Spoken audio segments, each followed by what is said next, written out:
busy looking at 3 simple things you and I can do to help us establish a steadfast prayer life.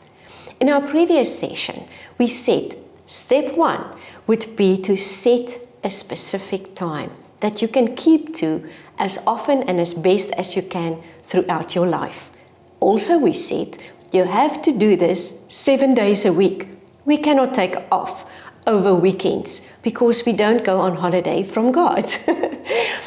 Today we will come to the second important point, and this is very easy. You have to decide on a place where you want to spend your prayer time. Now, you may think, no, that can't be true, but you will be surprised how simple yet profound this point is. Jesus loved to pray at certain spaces and places, away from people and to be by himself. When we read Matthew 14, verse 23, it says, "And when he had sent the multitudes away, he went up on the mountain by himself to pray.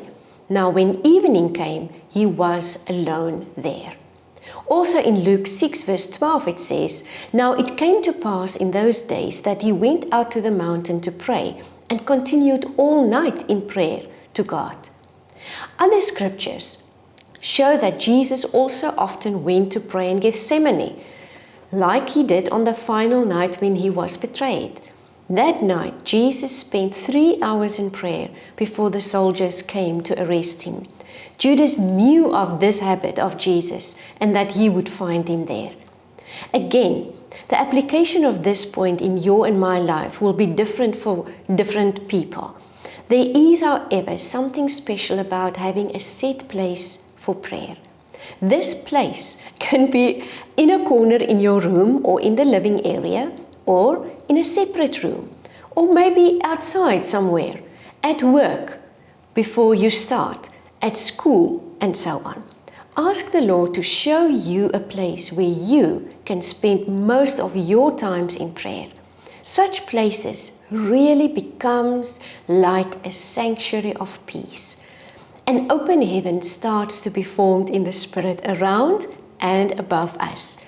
It is very special to have a specific place of prayer. Of course, when you have to travel, there are some challenges to this point, but even then, when you come into the place of residence for the night, seek out a spot where you can pray the next morning before you go to bed. And remember, when you are on an aeroplane, there's no reason why you cannot spend time with the Lord. It's actually the most wonderful opportunity to spend extended times with God. Even when you are driving, you and I can spend a lot of time in prayer. The third important discipline that will help you cultivate a steadfast prayer life is the content of your time with God. If we just enter into our prayer times without some kind of plan or structure, the time will just pass by without us having a real focus, and we may feel that it is wasted time. Again, I want to say, some days when I come into the place of prayer, everything just flows. The prayer flows, the word flows, the worship flows. But it's not that case every day. Some seasons of our lives, we may struggle to get into the place of prayer because we are distracted, we are overwhelmed, or we are stressed or tired. Then it's very helpful to have some basic disciplines in place. So, here are a few thoughts on what you can do during your prayer times. Now, don't try and do all of them every day. Ask the Holy Spirit and allow Him to lead you in your prayer time.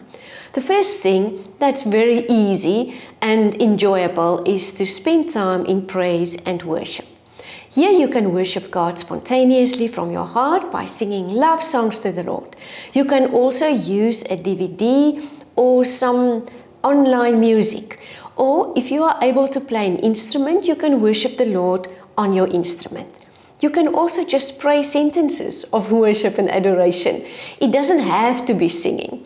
Spend some time in worship daily, if it's possible, and because it really fills our hearts with gratitude and it washes away a lot of our worry and stress. The second thing that is wonderful to include somewhere in your times with God on a daily or regular basis is Bible reading and studying. Here you can start reading an easy book of the Bible, like Psalms or Proverbs. Later you can continue to other books. Leave the difficult ones for last. And then when you come to a verse or a passage that grabs your attention, pause there. Personally, I love to rewrite such scriptures in my journal or notebook while I slowly pray through the passage as I write it down. Sometimes a certain word may stand out to you. For example, healing or deliverance or prayer or maybe fasting and so on. Then you can search for scriptures on that subject across the Bible and learn more about it. Do not be in a hurry when you read or try to finish 10 chapters a day. Do not try to accomplish something. Just enjoy time with the Lord and in the Word. The third thing you can do when you spend time with God is to listen for His voice or to wait on Him. Usually after spending time in the Word, like I've described, you may have a desire to think about everything that you've just read or cross-referenced. Here you can sit with your eyes closed and think about the verses you have read, perhaps how it applies to your life or your circumstances or the ministry. Take time to wait on the Lord to show you how you can also share some of what you have read and learned with others. That follows automatically in step 4, and that is to write down what God has told you in a notebook or a journal. This is where you just write down the thoughts that came to your mind while you were waiting on God. This can be things to share with others, things you feel the Lord saying you must do, or perhaps other subjects that you also want to study in the future. Write it all down. These notes are so valuable to look back on in the future. And then pray the things that God has shown you. Don't overcomplicate your times with God. Make room to be at peace. Do not hurry yourself. Do not hurry time in the Word or just sitting at His feet. Be at peace. It can become a lifestyle of prayer and conversation with the Lord. Please also teach this to other people so they too can connect with God.